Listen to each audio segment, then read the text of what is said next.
Hello guys, welcome to the next episode of The Wind Down. I am here with none other than the fucking Drifter. How are you doing? Hey, doing really good today. I got up early. I've been busy editing trailers, offering some analysis on Battlefield, Halo Infinite, Call of Duty. Got new stuff coming out in Warzone in a few days. So I've been a busy little beaver, diving headfirst into all the new stuff in gaming. But we always start the IBC Wind Down with, did you bring your favorite drink? Yes, I did. My favorite drink is water. This is in a Call of Duty Infinite Warfare bottle, which is a game I didn't really play, but the bottle's really nice.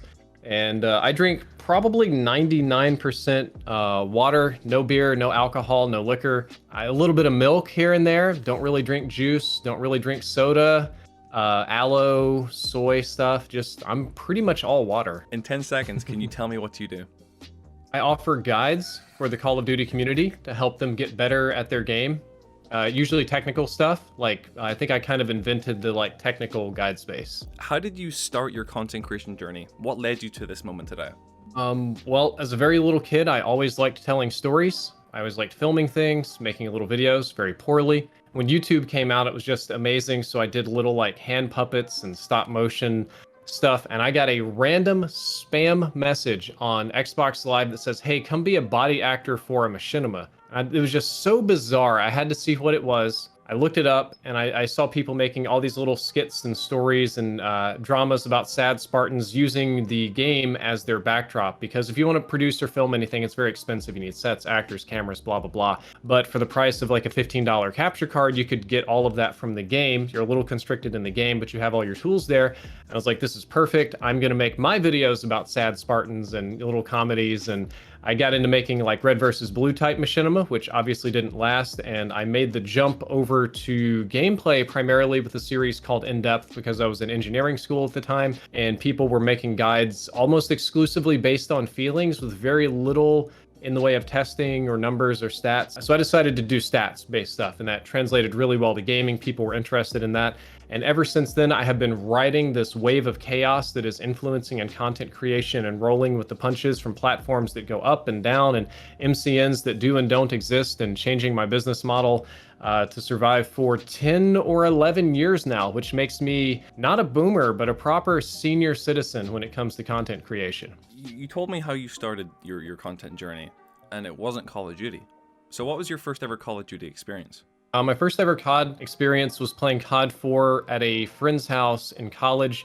We were all into Halo. We were in the same clan in Halo. We were doing clan wars. I saw the COD 4 trailer. Thought it looked boring, generic, stupid game. So a friend of mine bought it. I was still playing Halo 3 at the time. I went to his house. He's like, you have to try this game, COD 4. Try it out. And I tried it, and I found the multiplayer to be amazing, and I've pretty much been hooked ever since. That'd be a little bit unfair. I played Call of Duty 1 and Call of Duty 2, mostly the campaigns. Their multiplayers weren't super fleshed out. I can't say that that was a big experience for me. I can barely remember parts of them. But the one that really hooked me in was coming off of Halo and sitting down and playing COD 4 on Xbox Live, knowing that I need more of this. What was the funniest interaction you've had with a fellow Call of Duty creator? Oh boy. God, probably the whole Pink Wall event where me, T Martin, Impulse, and Pomage made a fake pro team, and we went to MLG Dallas with our Pink Wall fake pro team, by the way. At the time, almost all the companies that sponsored pro teams hated them. Sort of an industry secret. Pros are not easy to work with, more so then than now, because it was almost 5 years ago. Companies and organizations were not incorporated. There was no LLC. There weren't accounts to pay through. People didn't know what contracts were. So dealing with these mega brands like FaZe or Envy or Optic or whatever was a lot more YOLO than you might think. So we roll up and are basically a parody of them, and we're asking for sponsors. Sponsors are so angry and tired of dealing with these other brands that they decided to sponsor us just for the hell of it. And we just had all these crazy amounts of products rolling in, because we weren't incorporated either. We couldn't take money, but they were like, here's 400 of this thing, give it away. And we got sponsors on our jersey. So then we went and we played, and because it's relatively famous content creators, we got put on main stage to play our stupid game where we tried to cheat and play with bad guns, and we even did you're supposed to do these headshots, the pros y'all gotta stand here and be serious. They're magnum pose, and we're all doing dabs and nays and stuff, and it was insanely fun. That was probably one of the overall funniest experiences that I've had. Is there a creator that you look up to in that space? Look up to? This is supposed to be an easy question, but generally not so much. This is a weird one. Throughout my entire life, I've never had a role model or an inspiration or people that I really look up to. And that's going to sound really weird and douchey, like I don't like people or that I don't appreciate their works or efforts. That's not true. There's a ton of amazing people that make great stuff that I try to learn from and reimagine for my channel. It's totally different from copying. As far as like a true role model to look up to, not so much. I never believed that people or an individual person was so flawless to be looked up to. Aspects of their lives, absolutely.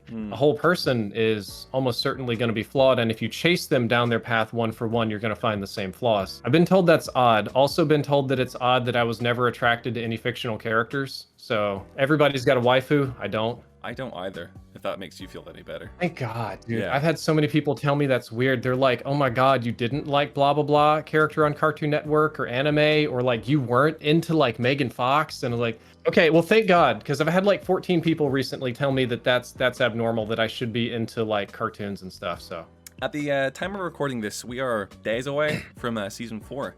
What's your biggest expectation? What's your biggest hope? My biggest hope is that the dirt bike is amazing. A few days ago, I would have told you that new points of interest or guns or blah, blah, blah, or hijacked or something. But the press release came out like an hour ago, which is the video I was just working on. They added dirt bikes to Warzone. Not only that, the dirt bikes are the fastest vehicles. You can do hard handbrakes. You can do flips in the air. And they didn't announce it, but I'm praying that you can shoot off of it like you can in Black Ops Cold War. I would love to hit a ramp, do like a backflip, shoot my hipfire submachine gun and land a few shots on somebody. I know that like all the pro players are like wanting something different or like game balance, but that's what I've kind of got my hopes pegged on. Also, maybe anti-cheat would be amazing. How do you find the whole state of Warzone currently with the whole Verdansk 84 and how we are with anti-cheat and all that kind of such? As far as overall game balance goes, very good. Weapon balance, loot buys and drops, like the building placements and the arenas that you fight in and the multiple types of engagement and vehicles and stuff is all very good. In terms of anti-cheat, it's miserable. If I play with some of my more competitive friends where we start getting into like higher skill lobbies and stuff, we will run into like a cheater every third or every fourth game. We lose to cheaters, we get wiped off spawn to cheaters, I get sniped by cheaters. I'm trying to tuck my hair back in my headset here. That is very frustrating and it happens all the time and it drives me crazy. It's been, what, 16 months now since Warzone came out, 14? And the cheating has not gotten one single bit better. Just as a fan, as a player, what is like the biggest thing, apart from anti-cheat, that you want implemented into Warzone? A different sun. When you look into the northeast corner of the map, it's like a laser beam coming at you. And the COD engine, the way it handles draw distance is that little like brownish haze kind of thing.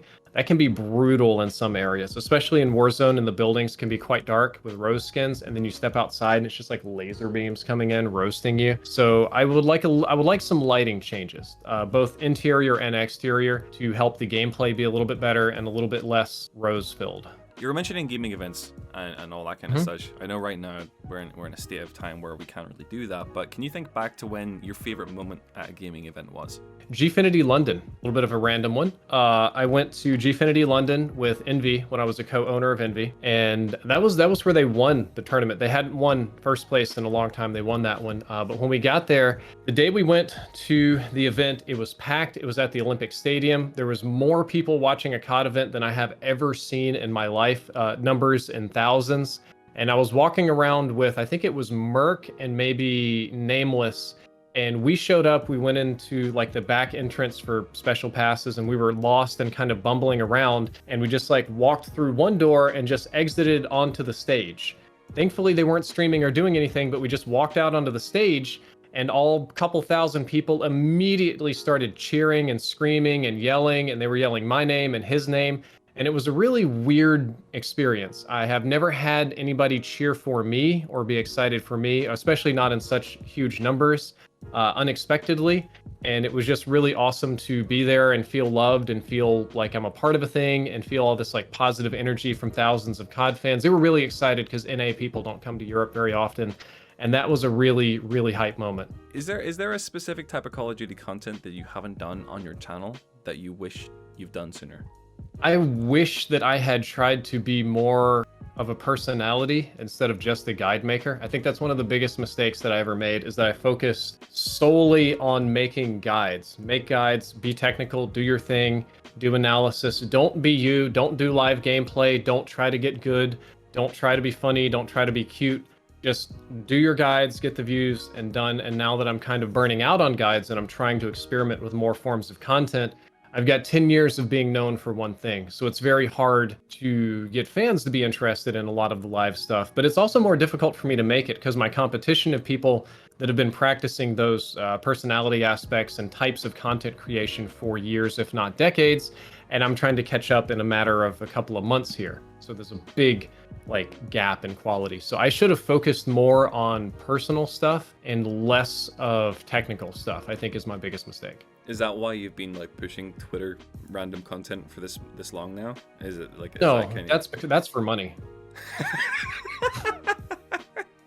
Twitter pays 10 times what YouTube does in terms of CPM, sometimes 20 or 100 times. So one tweet that gets 3,000 views probably makes me more money than a video that gets 50 or 100,000. And I can make 10 of those tweets in a day. So the obvious answer is just tweet about things. And it's on the other part of that is I do get to do more personal stuff. I get to do little skits. I get to be a little funny, a little trolly. I get to be a little bit less boring. It's a lot more fun than cranking out guides. So it pays more and it's more fun, so I gotta keep working on that. But the whole thing is completely ridiculously unstable and could collapse tomorrow, so I'm gonna get what I can get today. When you're off your setup, you're off your phone, you're doing you, what do you do to wind down?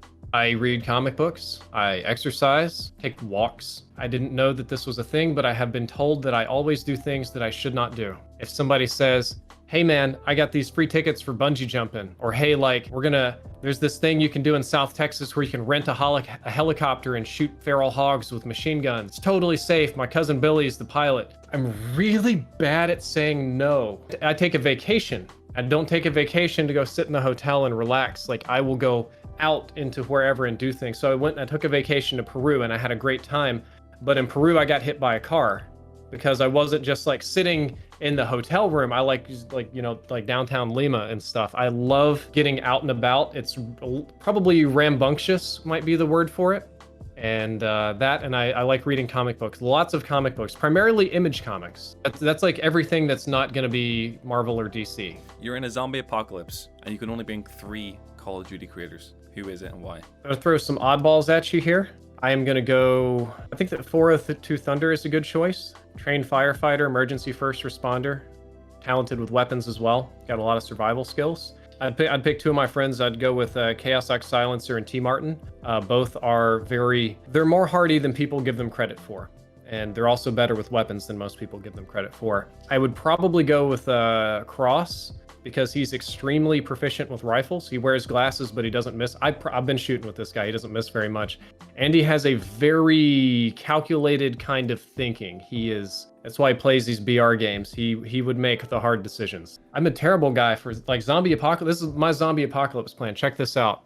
Zombies outside. I'm gonna sit my ass in the attic with every ounce of food I have for about 3 weeks and do exactly jack and shit and wait for everything to blow over. What if it doesn't blow over? Then it's time to take a lot of conservative plans. Firearms, rough. Bow and arrow, machete, baseball bat, much more effective. Travel primarily during the daytime. Night's dangerous. Bicycles are your friend. Survival bags. You got to get those little tin foil things so you don't get too hot or cold. Camping, very dangerous unless you're elevated somewhere like a treehouse, but then you can get trapped, so you need to have a zip line over about 10, 15 feet away so you can just jump and scoot. Vehicles probably going to get stuck, so you'd have to avoid those unless, of course, I get the Cybertruck, which has solar-powered charging. I could travel to remote locations and just wait for the sun to recharge it. Food, oral hygiene is very important. Medicine's going to be very important. Maintaining important levels of vitamins, water sanitation. So the place you need to go first is not Walmart or the mall. You need to go to Academy and get those little survival straws and those little lanterns and things like that. So you're on a road trip, very confined. It's a small car. What's another 3 content creators that you would bring along with you? Legion and J-Hub. Depends on what he's eating for that day. He can be a little gassy. Big Money Salvia, internet comment etiquette. I imagine that could be fun. If you were a cat, what would you do? Lick my own butt. Oh boy. You really fucking threw me on that one. Okay. If you could take 2 weapons, 2 score streaks, and 2 maps from any Call of Duty, what would it be? Akimbo Scorpions from Black Ops 1, the EM1 laser cannon from Advanced Warfare. I'm moving everything into Warzone. Score streaks for Battle Royale. I would move in the COD Ghost Rods from God, the Thor cannon, but it would cost $100,000 to buy. Well, I actually would have said the Annihilator, but that's already coming, so that's a little bit unfair. I would probably take I would take a flamethrower from any of those games and stick it in Warzone. Really garbage range, but just murdering people would be super fun.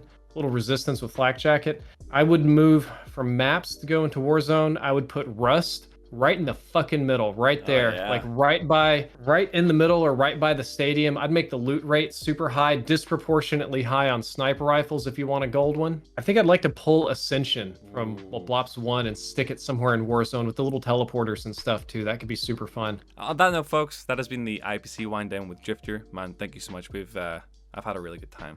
Thank you very much. Hey, thanks for inviting me. It was good to be here.